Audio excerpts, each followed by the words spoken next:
Cabinet of Dr. Caligari is the scariest movie of all time and is genius. Released in 1921 by Robert Vini, this one movie single-handedly changed the face of international cinema. It was between Dub Dub 1 and Dub Dub 2, Germany's economy disappeared. This was during the Weimar Republic from 1919 to 1930. But during the war, the German military banned all imports, including films, and seized control of every major film studio in the country. They did this to consolidate resources, talent, equipment, facilities, etc.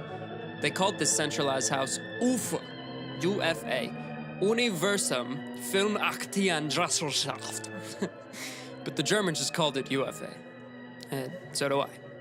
The Germans used UFA to make nationalist films that were pro-government to help win the war.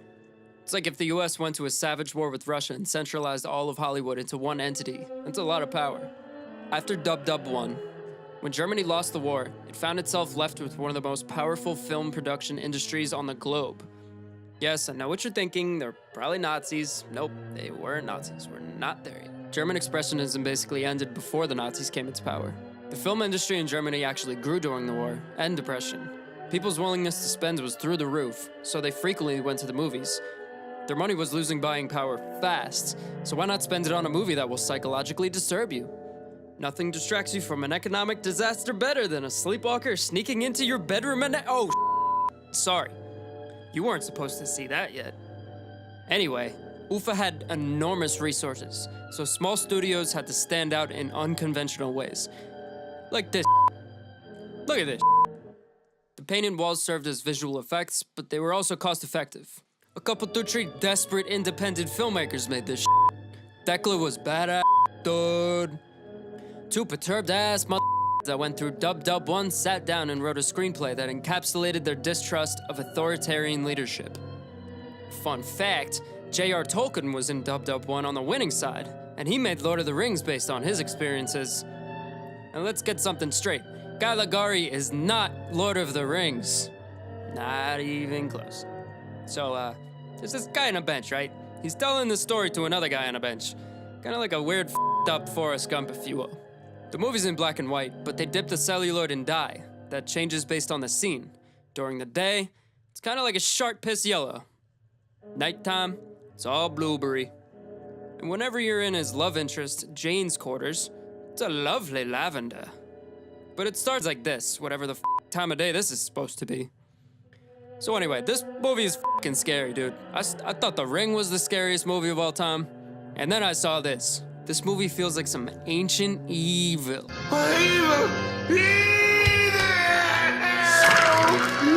It's like when you found that box of films in the attic of the house that your family just bought on Indian burial grounds. The music is crazy. I recognized it right away from my homeboy Teddy Adorno, who didn't do the music for this film, but deserves his own f***ing video, so hold your horses on why he's relevant, will ya? Thanks. To get halfway real for a second, I visited Dachau. When I was there, a particular picture stood out to me. After liberation, the townfolk were forced to tour the site and witness the horrors that had been right beside them this whole time. And the looks on their faces. I'm sure that there's a word for it in German, kind of like Schadenfreude, that doesn't necessarily translate to English.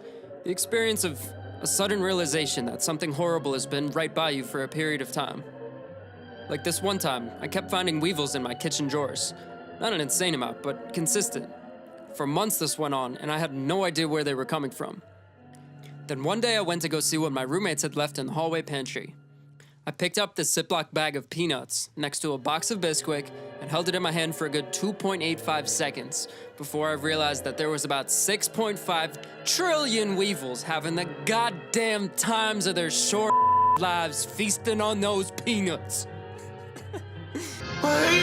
Or like when you're trying to take a nap at the beach and feel something on your leg, but you think it's just sand, so you keep your eyes closed.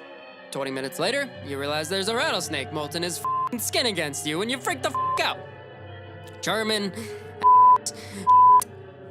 And that's basically what this movie's like. Realizing you're holding a bag of weevils. And this movie came out during the struggles that led to the Nazi.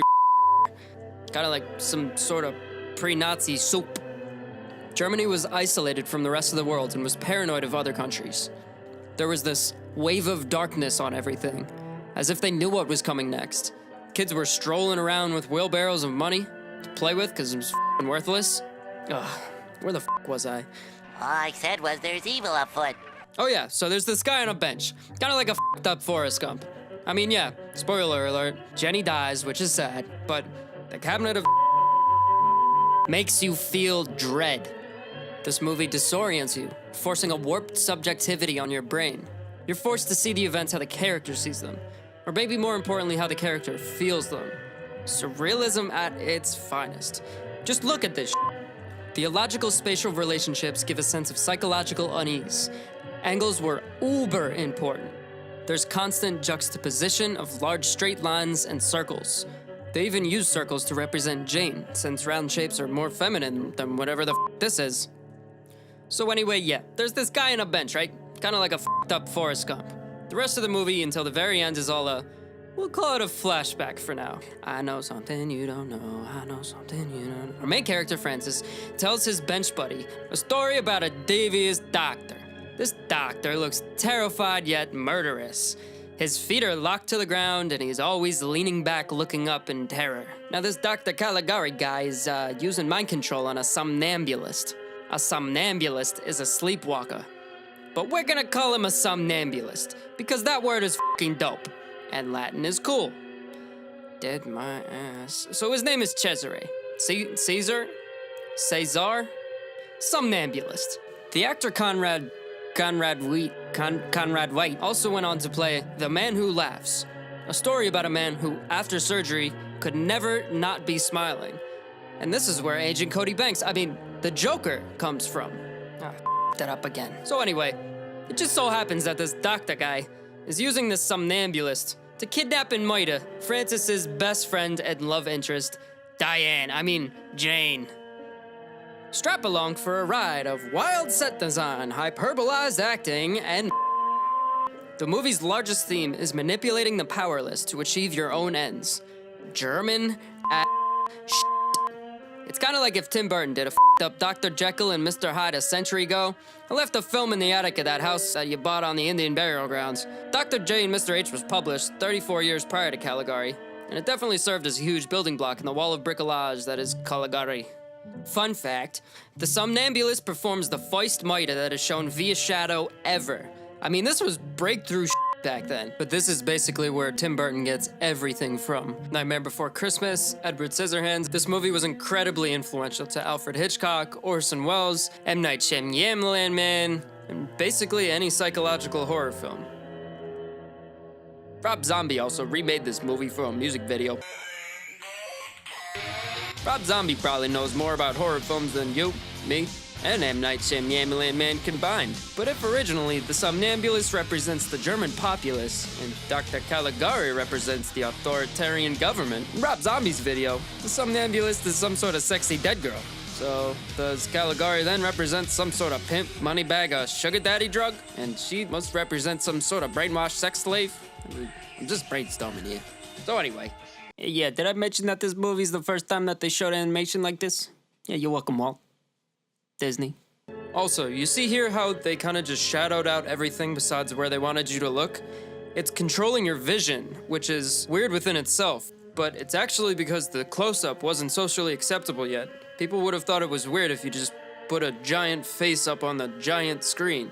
So they kind of just close in that one character they want you to look at, and it also adds to them feeling isolated from the rest of them and adds to a sense of paranoia. It kind of makes me feel like I don't have control on where I want to watch the movie. So anyway, it flashes back to the bench, kind of like a f***ed up Forrest Gump. But then DECLA drops a big hoopla of a mask on ya.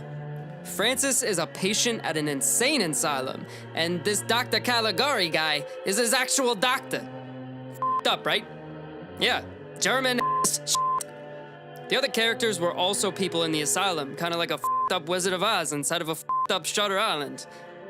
Shutter Island was basically a pastiche of Caligari. They even use the Caligari theme when there's a strange darkness rolling into Leo's mind. Remember, this is when he didn't have any Oscars. Watching this film in the 21st century is honestly the creepiest part, but this rang bells in 1920. Now, in order to explain something very important, you gotta learn what mise en scène is. Mise en scène means put in scene and refers to all of the things put in front of the camera or in the shot. All of the physical attributes of the frame, the set depth, the set design, props, clothing, makeup, actors, blocking, and lighting. It's basically screenshots of the movie. The reason that this independent 1920 German movie changed the face of Hollywood forever was not just because of the shit stains that it deposited into theater seats around the world, but mostly because it didn't use mise-en-scène realistically. It innovated and used mise-en-scène expressionistically. Everything was intentionally artificial, which is creepy because it's inside of the mind of a f***ed up Forrest Gump. Now go watch this video on what the f*** German expressionism is. I'm gonna go watch Forrest Gump on mute with this music.